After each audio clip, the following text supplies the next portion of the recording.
Welcome to Darren's Book Nook. I'm Darren. I'm Sarah. All right, so are you ready to dive into the Millionaire Fastlane? Oh yeah, I'm all set. This book really challenges the whole idea of working hard and saving slowly. You know, the traditional advice. I think that's why it's resonated with so many people. Yeah, it definitely throws the traditional financial advice right out the window. I mean, it's all about becoming a millionaire in your 30s, not waiting until you're like 60 or 70. But how does DeMarco actually think we can do that? Well, he lays out 3 different financial roadmaps. He calls them the Sidewalk, the Slow Lane, and the Fast Lane. And he's really clear that each one is more than just like a path. It's like a whole mindset about wealth. Okay, so I'm picturing a map right now with like 3 different roads leading to different destinations. What makes each of these paths so different? Okay, so think of the sidewalk. It's like, you know, the path of least resistance. You're living for instant gratification, often funded by debt, but it doesn't really lead you anywhere good financially. Yeah, that's like the whole buy now, worry later crowd, which never seems to end well. So what about the slow lane? That's probably where most people end up, right? Absolutely. It's like the default path. You go to school, you get a good job, you save diligently, you know the drill, and then you just kind of invest for retirement and hope for the best. Right. And, you know, it's not that it's like wrong or anything, but DeMarco argues that it's just mathematically flawed if you actually want to build significant wealth, especially quickly. Mathematically flawed. I mean, that's a pretty bold statement. What's the issue with this approach? I mean, it's what we're all told to do, right? Well, he introduces this concept called uncontrollable limited leverage, ULL for short. Okay.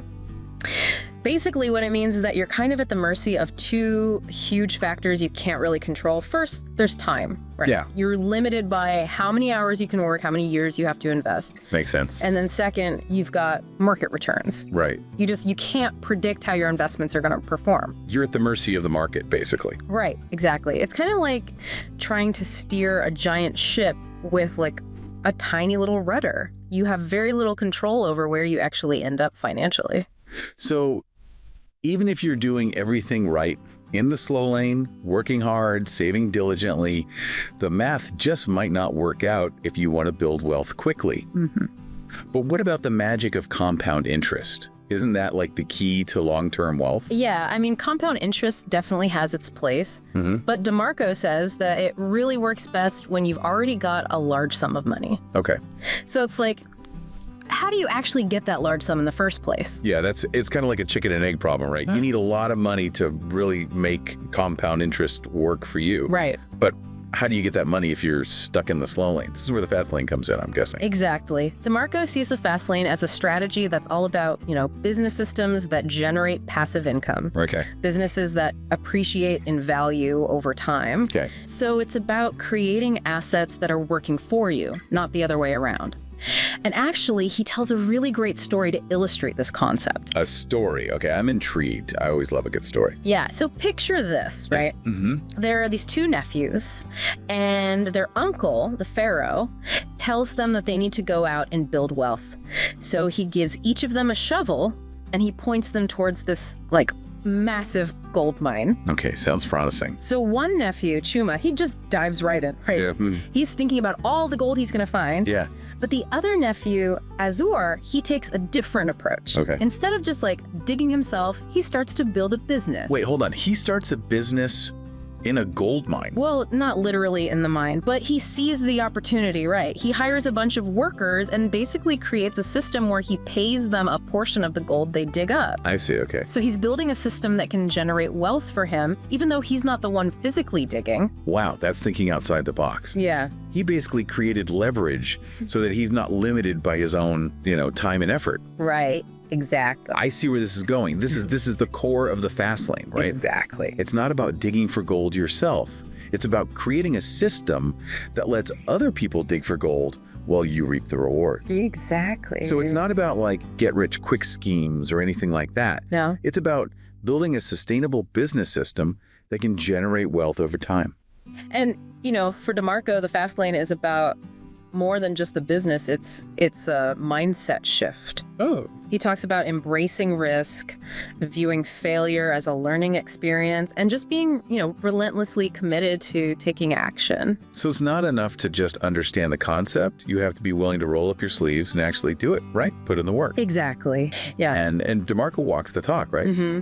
I mean, he built and sold a successful internet business in his 20s, which allowed him to retire early. That's pretty impressive. He did, yeah. So he's living proof that this stuff can actually work. Yeah, and he used those profits to create what he calls money systems. Okay, so what are money systems exactly? So basically, he's using his capital to fund other businesses and investments. Okay. And he's generating passive income through, interest and dividends. That's a fantastic example of how the Fastlane can create financial freedom beyond just running a business. He's essentially become the bank himself. Exactly. So we've got the roadmaps, we've got the mindset shift. Yeah. Does DeMarco actually give us like an equation, a formula for how to actually create wealth in the Fastlane? Yeah, he does. He says wealth, net profit plus asset value.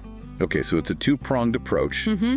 You're not just focused on the profits from your business. Mm-hmm. You're also looking at building assets that are going to appreciate in value over time. Exactly. So what would be like an example of an asset that appreciates in value? Well, real estate's a classic example. You could buy a rental property, and then you've got that monthly income coming in from rent, and then the value of the property itself could increase over time. Yeah, that makes sense. It's like a double whammy of wealth creation. You've got that consistent income, and then the potential for that appreciation on top of it. Yeah, this is starting to make sense.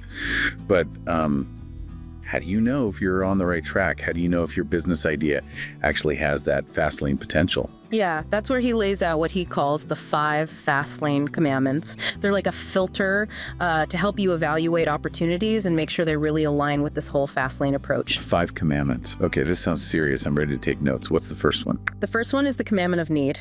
Okay. It's all about solving a problem, filling a gap in the market. Okay. He argues that a lot of businesses fail because they're based on the owner's desire to get rich or maybe pursue a passion rather than actually fulfilling a genuine need. So it's not enough to just have a good idea. It has to actually solve a problem for real people. Exactly, yeah. It's about shifting your focus from what you want to what your customer wants. And that's a really important distinction.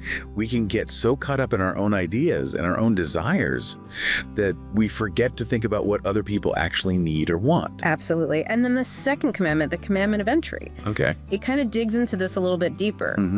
DeMarco argues that businesses with really low barriers to entry are often destined for failure. Why is that? Because anyone can just jump in and start competing. Okay. And that drives prices down, and then nobody's making any money. Makes sense. If it's too easy to replicate your business, you're constantly fighting off the competition and struggling to stay afloat. So what's the solution? He says entrepreneurs should look for businesses with high barriers to entry. Okay. So things that make it difficult for others to just copy your model. So that could be a patented invention or specialized knowledge or a really strong brand identity. Exactly. It's like building a moat around your business. I like that analogy. It makes it much harder for the competition to just waltz in and steal your profit. Exactly. And then the third commandment is the commandment of control. This one's all about owning and controlling your business as much as possible. Okay, that makes sense. So why is control so important in the Fastlane? So DeMarco actually learned this one the hard way. Oh no, what happened? At one point, his main income stream got totally disrupted because he was reliant on a platform that he didn't actually control. Oh wow, that must have been devastating.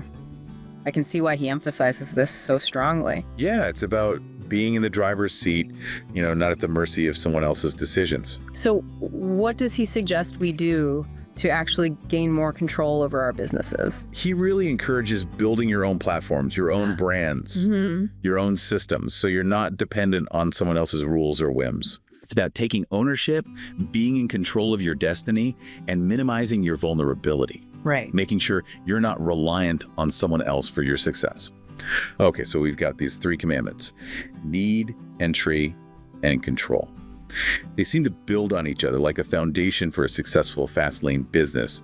What are the other two? Yeah, absolutely. And, it's interesting. DeMarco also talks a lot about the power of marketing and branding. He even calls marketing the queen of the fast lane. Oh, wow. Okay, so he's not just talking about building a great product or service. He's saying you need to get the word out there, right? You need to connect with your audience. Exactly.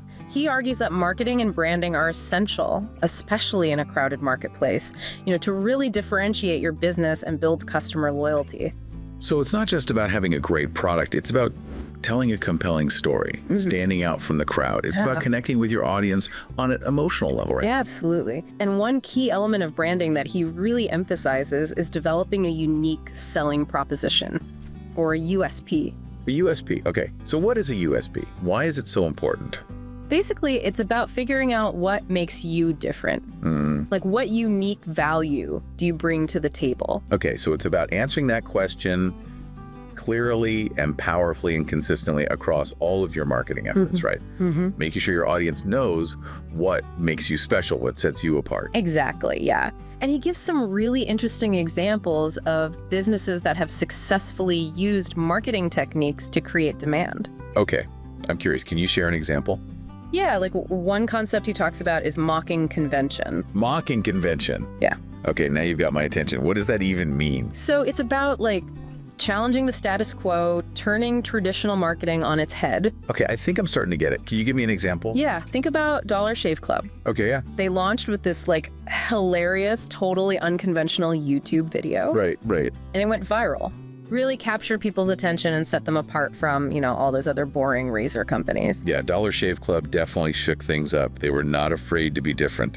It's amazing how a simple video can have such a huge impact, especially with the power of the internet to spread content so quickly. Exactly. And, DeMarco emphasizes that it's not just about being, funny or edgy. It's about arousing emotion in your marketing. Emotion. Yeah, he argues that people buy based on how they want to feel.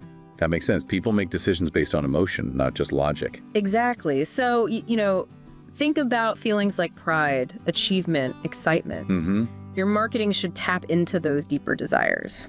So it's about creating a connection that goes beyond just logic and interest and benefit. Right. It's about telling a story that resonates with your ideal customer on an emotional level.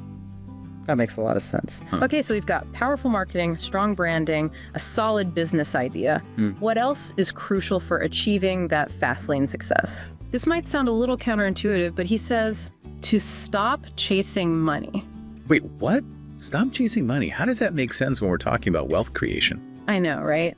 It sounds a little strange. But his point is that so many businesses fail because they're built on this selfish premise. Okay. It's all about what the owner wants, not about what the customer needs. Okay. And he argues that this leads to these really crowded markets. Yeah.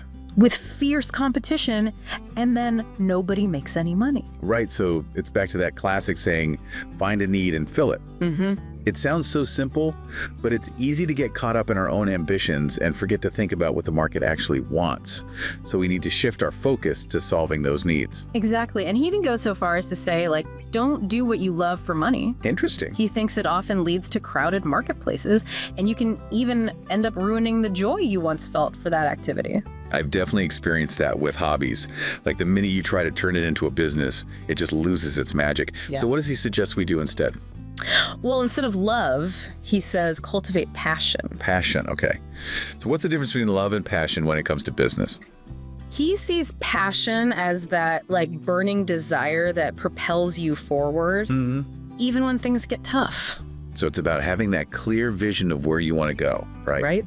Yeah. And being relentless in your pursuit of it. Right. Not for the money itself, but for the impact you want to make, the freedom you want to create. Exactly. He talks about how, for him, it was this fascination with Lamborghinis. Lamborghinis. Yeah. Okay. I can see that being a powerful motivator. Yeah, it was a symbol for the freedom and the success he was craving.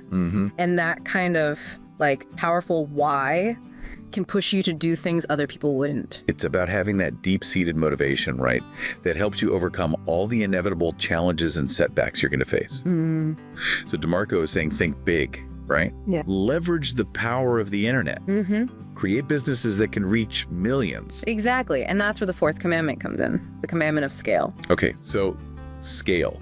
What does DeMarco mean by scale, and how do we achieve it? Well, he points out that there are businesses that rely on high volume sales, but with low profit margins. Right. And then there are businesses that sell fewer units, but at a much higher profit margin. So it's about choosing the right strategy for your specific business. Yeah, it seems like you need to figure out which approach makes the most sense for your product, your market, and your overall goals. Right. And he encourages us to think beyond just selling products. Okay. He outlines 5 seedlings that he says can be used to create these like money trees. Okay, money trees. I love that. So what are these 5 seedlings? So you've got rental systems, computer software systems, content systems, distribution systems, and human resource systems. Okay, I'm intrigued. Rental systems seem pretty straightforward, like real estate, but what about computer software systems? What does he mean by that? So think about apps or online courses or even just ebooks. Okay, I see. They can generate income for years, basically, with minimal upkeep. Once they're created. And then content systems. I mean, his book itself is a perfect example of that, right? Exactly, yeah. It keeps generating income long after it was written. Right. It's like a digital product that can be replicated and sold over and over again. And with the internet, the potential for reach and impact is huge. I mean, you can reach a global audience from your laptop. Exactly. It's incredible. Yeah. And then you've got distribution systems, like Amazon, for example. They've created this platform where other people can sell their products to this massive audience. And Amazon takes a cut of each sale. Right, exactly. It's amazing how these systems, these platforms, create leverage and passive income. Right. Just by connecting buyers and sellers and making it easy for those transactions to happen. Okay, and what about that last one? Human resource systems. That one sounds a little more complex. Yeah, so it's basically about building a team. A team. A network of people who are contributing to your business. You know, so you're delegating tasks, leveraging the skills of others. That allows you to focus on the big picture strategy and growth of your business. So it's about building a team, a system that can support your vision and help you take it to the next level. Exactly. He calls it building an army of freedom fighters. I love that analogy. Okay, so by cultivating these 5 seedlings, we're building multiple streams of passive income that can fuel our fast lane journey. But I'm guessing it's not all sunshine and rainbows, right?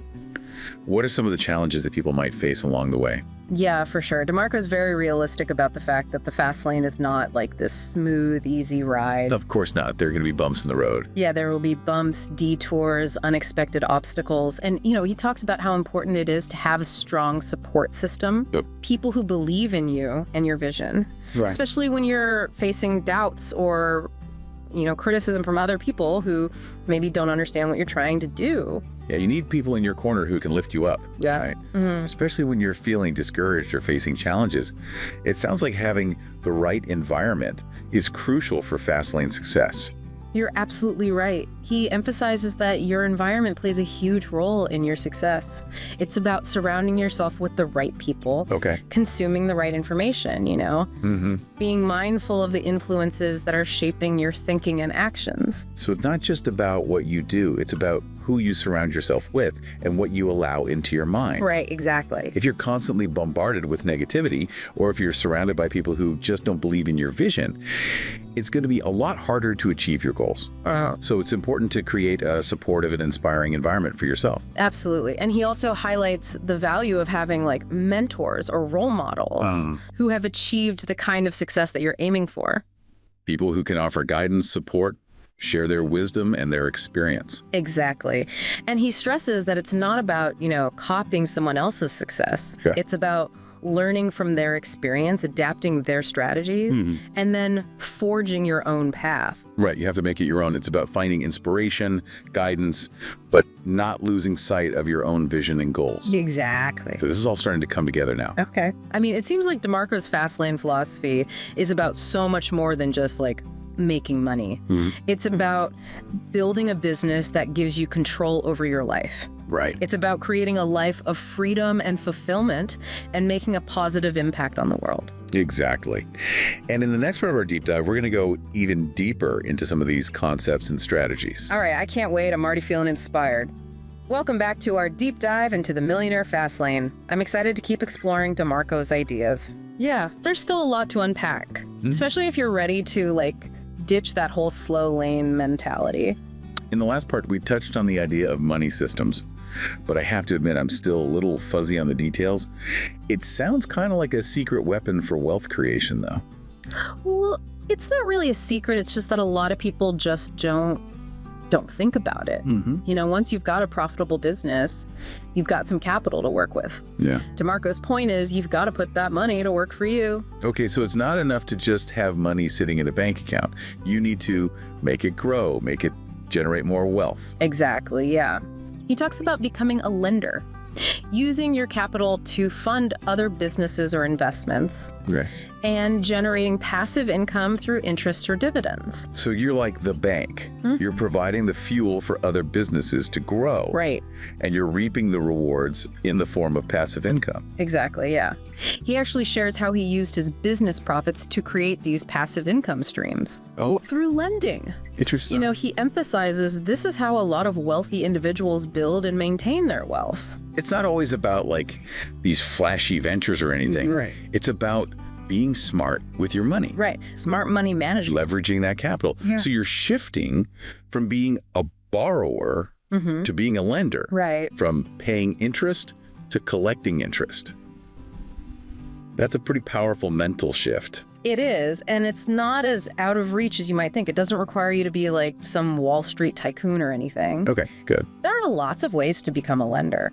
You know, you've got peer-to-peer lending platforms. You could look into real estate investments, even lending to like friends or family who are starting businesses. Okay, yeah, that's empowering. So anyone with some capital can potentially create these money systems. But what about that traditional advice about compound interest? Where does that fit in? I mean, everyone talks about that being like the key to building wealth, right? Does DeMarco just like throw that out the window? He doesn't completely dismiss it. He just doesn't think it's the primary driver of wealth creation in the fast lane. So it's not about just putting your money in the stock market. Right. And just like sitting back and waiting for it to grow slowly over time. Exactly. He sees the real power of compound interest coming into play, you know, once you've already built a substantial amount of wealth through your business. It's more like an accelerator, a way to amplify your existing wealth. So you need a solid foundation of wealth first, and then compound interest can really kick in and take it to the next level. Right. And he uses this really vivid analogy to kind of illustrate this. He compares compound interest to a tidal wave. A tidal wave of wealth. I like it. That's a pretty powerful image. But tidal waves can also be pretty destructive. Right. He says that while a tidal wave can be incredibly destructive, if you can harness its power, it can propel you forward with like immense force. Okay, but you need to be in the right position. You wouldn't want to be, you know, caught in its path if you weren't prepared. Exactly, and that's his point about compound interest. It's most effective when you have a large sum of money to start with, you know, a solid base on which to build. It's not about starting small and hoping for this gradual growth. Okay. It's about building substantial wealth first, and then using compound interest to multiply it. So it's almost like shifting your focus from like passively waiting for your money to grow to actively building wealth through your business, and then using compound interest as like a booster to kind of supercharge those gains once you've already got that momentum going. Exactly. And you know, it's interesting. He reminds us that building wealth in the fast lane isn't just about the money itself. Okay, so it's about more than just, you know, the numbers in your bank account. Right. He talks about creating a life of freedom and flexibility and impact. It's about having the resources to pursue your passions, to spend time with the people you love, to make a difference in the world. Yeah, that resonates with me. It's not about the money itself. It's about what the money allows you to do, the freedom it gives you to live life on your own terms. Exactly. And he's really adamant that this is available to anyone. It doesn't matter your background, your education, your current financial situation. So you don't need like a fancy degree or wealthy parents to succeed in the fast lane. You don't. You just need the right mindset, the right strategy, and the willingness to take action. It's a message of hope and empowerment. It's about taking control of your financial destiny and creating the life you want, regardless of where you're starting from. But how do you actually identify those fast lane opportunities? How do you know which ideas are good, which paths are worth pursuing? Right, so that's where those 5 fast lane commandments come in. We touched on those earlier. But they're worth revisiting. They're really helpful for evaluating opportunities and making sure they align with that fast lane philosophy. Okay, I'm ready for a refresher. Those commandments really help to kind of filter out the noise, help you separate the good from the bad, the paths to wealth from the dead ends. What was that first commandment again? The first one is the commandment of need. Okay. All about solving a problem, filling a gap in the market. He argues that a lot of businesses, they just fail because they're based on what the owner wants. Okay. Like to get rich quick or to pursue their own passion rather than actually fulfilling a genuine need in the market. If you're not solving a real problem, for real people, it's going to be tough to attract customers and actually make money. Right. It's got to be something people genuinely need or want, something that makes their lives better or easier or more enjoyable. Okay. You know, it's about creating value, not just chasing profits. It's about shifting your focus. Right. From what you want, what the customer wants, from your needs to their needs. That's an important distinction. It is. And he gives some really compelling examples of businesses that have succeeded by focusing on this, you know? Oh, right. Really focusing on solving problems, creating value. Interesting. It's inspiring to see how sometimes these simple solutions to everyday problems can lead to massive wealth and success. Yeah, it shows that you don't need to be like a genius or invent something groundbreaking to create a successful business. Sometimes it's about just looking around, you know, observing people's behaviors, seeing where things could be improved or made easier, and then coming up with a solution to a problem that maybe people haven't even realized they have. Exactly, yeah. And once you've identified a need, you've got to assess the competitive landscape. Okay. That's where the second commandment comes in, the commandment of entry. This one's all about barriers to entry. Okay, so tell me more about that. Barriers to entry. What are they and why are they so important? Basically, it's what makes it difficult for other people to copy your business or compete with you. It's like building a moat around your business. It creates that protective barrier that discourages copycats and lets you maintain a competitive edge. Okay, yeah, that makes sense. Because if it's too easy for someone to come along and offer the same product or service, you're going to be constantly fighting an uphill battle. Your profits are probably going to erode over time. So what are some examples of barriers to entry? Well, he argues that businesses with low barriers to entry, they're often destined to fail. He uses the example of eBay, which, you know, initially had really low barriers to entry. Okay. It was easy for anyone to start selling. But as more people joined, the competition just became super fierce. Yeah. And it was really hard to stand out and make a profit. It's like a race to the bottom, right? Where everyone's trying to undercut each other on price and nobody wins in the end. Exactly, yeah. And he contrasts that with businesses that have high barriers to entry. So things like, you know, patented inventions, unique skills or expertise, or strong brand recognition. So these barriers create a sort of competitive advantage. It allows you to charge a premium for your product or service, and it helps protect your profits from being easily eroded. Right. And, you know, he encourages entrepreneurs to really think carefully about this, you know, the barriers to entry in their chosen industry. Okay. And really look for ways to differentiate themselves and create a sustainable competitive advantage. So it's not just about finding a need. Right. It's about finding a need that's difficult for others to fill, a need that gives you a lasting edge in the marketplace. Exactly. And then once you've found a need, you've assessed the competition, it's time to think about control. Control, okay. This is where the commandment of control comes in. Okay, so the commandment of control, tell me more about that. Why is control so important? It emphasizes the importance of owning and controlling your business as much as possible. You want to minimize your reliance on external factors that you can't control. It's about being in the driver's seat, making the decisions that impact your business, and not being dependent on someone else's platform or, you know, their whims. Right. And, you know, he tells the story about how at one point his main income stream got totally disrupted because he was reliant on Google's advertising network. Oh, wow. And they decided to terminate his account. So he lost his income overnight. Essentially, yeah. It was a nightmare scenario. That's scary. And it really highlights why control is so crucial. Yeah, it's a reminder that if you're building your business on someone else's platform, you're always at risk. They can change the rules at any time, and there's nothing you can do about it. Exactly. He encourages building your own platforms, your own brands, your own systems, so you're not at the mercy of someone else's decisions. It's about taking ownership, being in control of your destiny, minimizing your vulnerability, so you're not reliant on someone else for your success. Okay, so we've got need, entry, and control. These three commandments really lay the foundation for a successful Fastlane business. But what about the other two? What are they all about?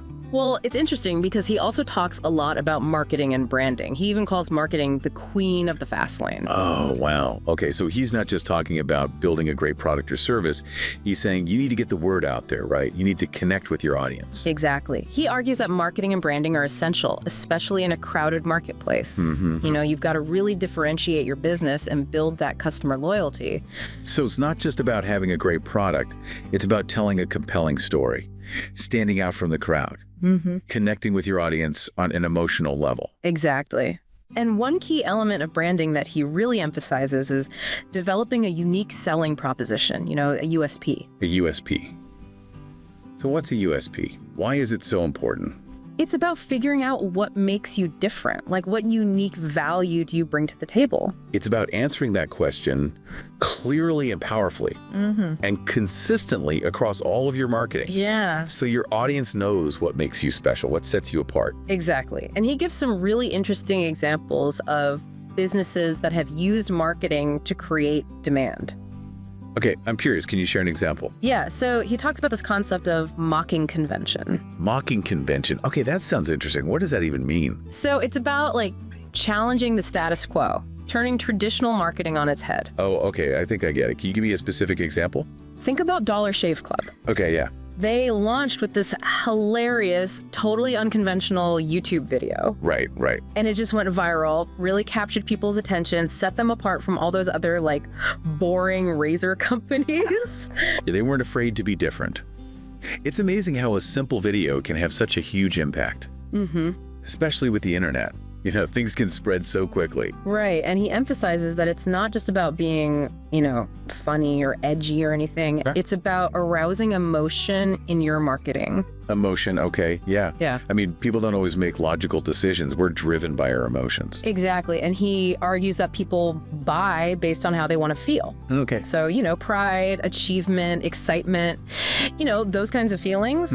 Your marketing should really tap into those deeper desires. So it's about creating a connection Yeah. that goes beyond just the features and benefits. Right. It's about telling a story that resonates with your audience on a deeper emotional level. Exactly. You know, he even goes as far as to say, like, sex sells.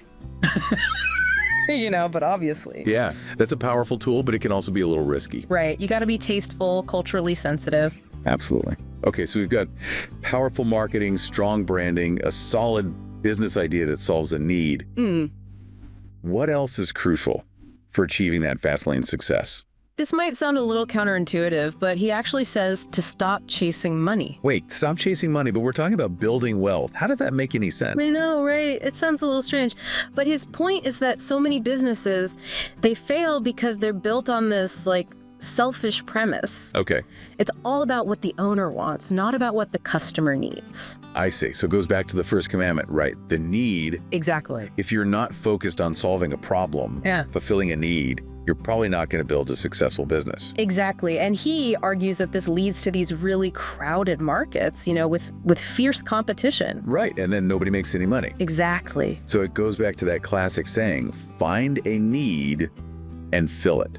It's simple, but it's easy to get caught up in our own ambitions and forget to think about what the market actually wants. Right. And he even says, like, don't do what you love for money.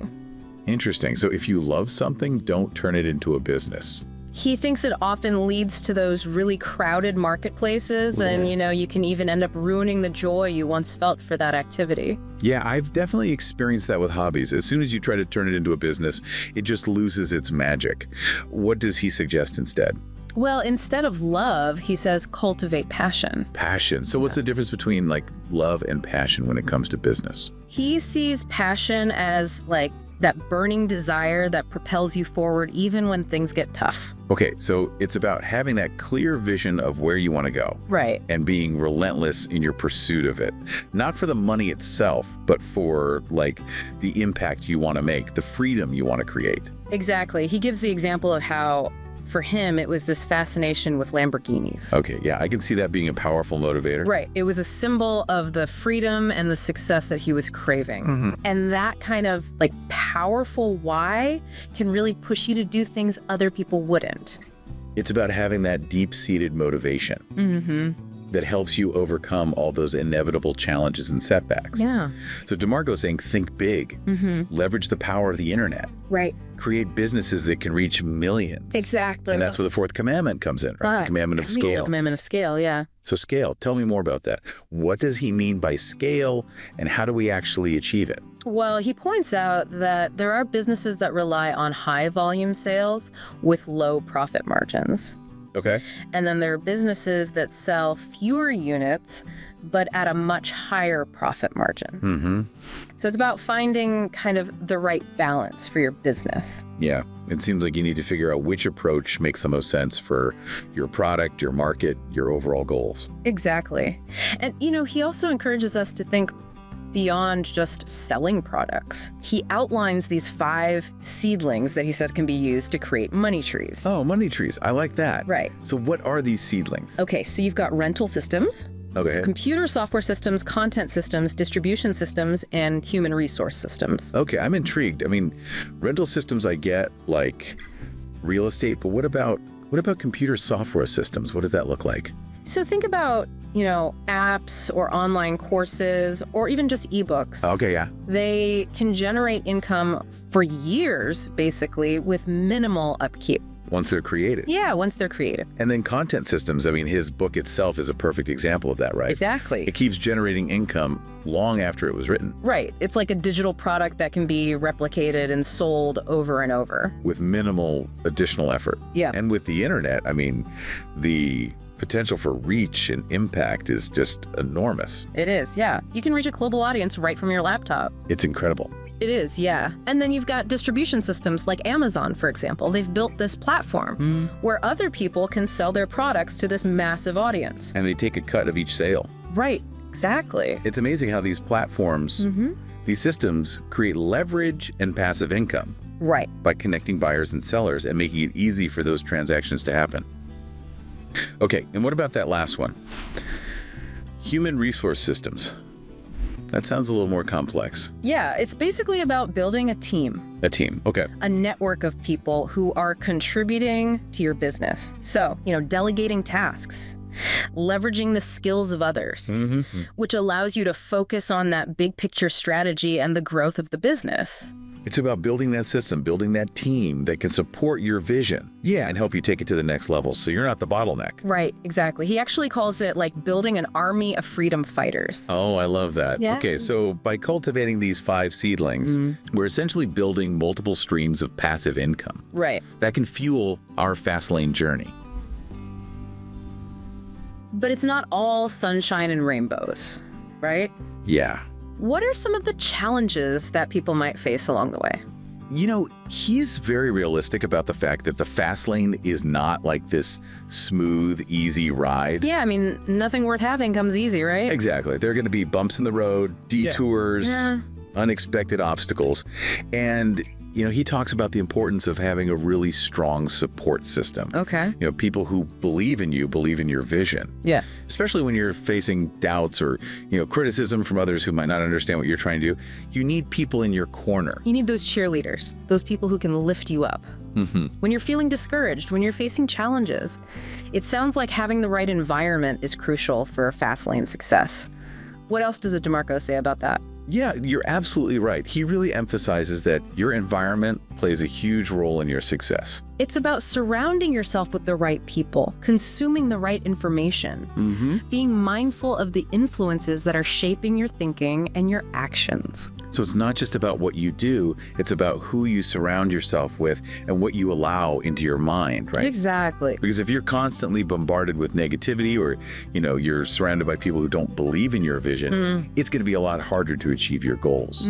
So it's important to create that supportive and inspiring environment for yourself. Absolutely. And he also talks about the importance of having mentors or role models who have achieved the kind of success you're aiming for. So people who can offer guidance, share their wisdom, their experience, help you avoid some of those common mistakes. Exactly. And he really stresses that it's not about copying someone else's success. It's about learning from their experience, adapting their strategies, and then forging your own path. Right, you've got to make it your own. Yeah. It's about finding inspiration and guidance, but not losing sight of your own unique vision and goals. Exactly. And he also talks about his own experience, finding mentors and learning from other entrepreneurs. He says it played a huge role in his success. Interesting. So he's speaking from personal experience. He's been there. He's done that. And, he encourages people to be proactive in seeking out those connections. Join entrepreneur groups, go to networking events, reach out to people you admire. Put yourself out there. Yeah. Build relationships. Be open to learning. Absolutely. And, it's interesting because ultimately he reminds us that this whole journey, this fast lane journey, is about more than just money. It's about creating a life of freedom, fulfillment, and impact. It's about designing a life on your own terms. Free from the constraints of a traditional job. Right. Free from the limitations of a scarcity mindset. It's about aligning your financial goals with a deeper sense of purpose and meaning. And creating a life that's not just wealthy, but also fulfilling and impactful. Absolutely. And he really encourages entrepreneurs to embrace the challenges and the rewards of this journey. To find joy in the process of creating something valuable. And making a difference in the world. So it's about finding that sweet spot, right? Where your passion, your skills, and the needs of the market all intersect. Exactly. And ultimately, he ends with this really powerful message of hope and inspiration. He reminds us that the fast lane, it's achievable for anyone with the right mindset, the right strategy, and that relentless commitment to action. So it's not some exclusive club. It's open to anyone who's willing to put in the work, who's willing to embrace the challenges, who's willing to think differently. Right. Exactly. It's a call to action. It's a challenge to break free from that traditional script and create a life of extraordinary wealth and freedom. All right, I'm feeling pumped up. I'm ready to hit the fast lane. That's the spirit. Welcome back to our deep dive. We're still cruising along in the fast lane with MJ DeMarco and the Millionaire Fastlane. It's been quite a ride. It has been. We've covered a lot of ground, some really powerful concepts about wealth creation and creating a life of freedom. Absolutely. Yeah. In the last part, we were talking about building a business that can run without you. And I have to say that idea of detaching income from time, that really stuck with me. It's really a core principle of the fast lane philosophy. Yeah. Remember that story about the two nephews and the gold mine? Oh, yeah. DeMarco keeps coming back to that to illustrate this idea, the power of leverage, passive income. Right. Chuma was just focused on, digging that gold himself. Right. He was limited by his own time and effort. But Ezer, he built a business, hired workers, and he was able to create a system that generated wealth even when he wasn't physically present. Exactly. It's a great way to think about the difference, right? Between trading your time for money and building a system that works for you. Yeah, and that's really the dream. But how do you actually build that system? What are those practical steps? Well, DeMarco offers a lot of really practical advice on this. He really emphasizes automation, delegation, building a strong team. It's all about creating systems and processes that can really handle those day-to-day operations so you can focus on the bigger picture. So it's not about being lazy, right? It's about working smarter, not harder. Exactly. Yeah. And, technology plays a big part in this too. Yeah. Think about tools like email marketing or, online payment systems, project management software. All these things can really help you to streamline your operations. And free up your time. Free up your time, exactly. It's like building a well-oiled machine. It can run smoothly even without your constant supervision. And, building a strong team it's essential. You can't do everything yourself. Especially if you want to scale your business. Right, if you want to scale your business. And achieve that fast lane level of freedom. Exactly. So it's about surrounding yourself with talented people. People who can contribute their skills and expertise to your vision. Absolutely. And it's about being a good leader, inspiring your team, motivating them. Yeah, that makes sense. But I'm wondering, how do you balance building a business that can run without you, but still staying engaged and passionate about your work? Yeah, that's a great question. I think it's a balance that every entrepreneur has to find. Yeah.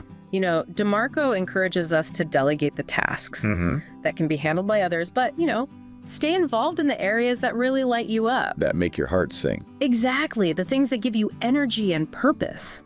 And make sure your business aligns with those deeper motivations. Yeah, build a business that's not just a source of income, but a source of fulfillment and joy. Absolutely, yeah. And that kind of ties back to what we were talking about before, about passion as that fuel. Right. For the fast lane journey. And that brings us to, I think, a really, really important concept in his book, The Law of Affection. Oh. Which is, it sounds simple. It's simple, but powerful. But it's so profound. It is, yeah.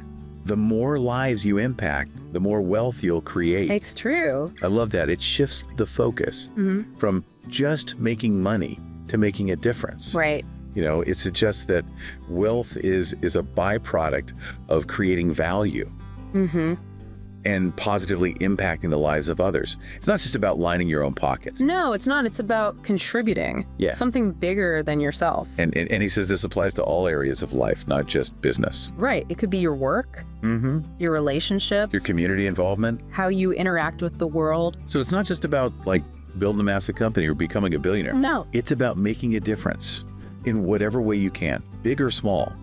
It's about leaving a legacy, not just a fortune. Exactly. Yeah. And, he encourages us to think about what kind of impact do we want to have on the world and then really align our actions with that.